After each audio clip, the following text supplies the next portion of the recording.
আজকে আমি একজন ব্যক্তির সম্পর্কে আলোচনা করব, অর্থাৎ ওনার জীবন কাহিনী নিয়ে আলোচনা করব। বুঝতেই পারতেছেন কাকে নিয়ে আলোচনা করব, আমাদের এই জনপ্রিয় অভিনেতা হিরো আলম। বাংলাদেশের এখন পর্যন্ত এমন কোন অভিনেতা হয়নি যিনি হচ্ছে সালমান খানের চাইতে বা ভারতের যে জনপ্রিয় অভিনেতা সালমান খানের চাইতে বেশি গুগলে সার্চ হয়েছে।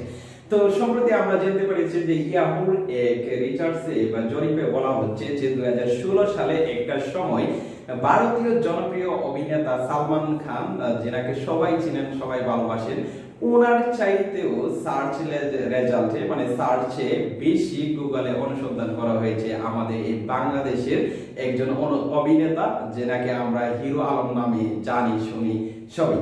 তো এখন আপনাদের কাছে আমার প্রশ্ন, যারা হচ্ছে হিরো আলমকে নিয়ে সমালোচনা করেন, এবার বুঝতেই পারতেছেন যে হিরো আলম মানে হচ্ছে এখানে ট্রল করার কিছু না। উনি নিচের চেষ্টায় থেকে উনি এতটুকু সফলতায় দ্বার প্রান্তে পৌঁছেছেন।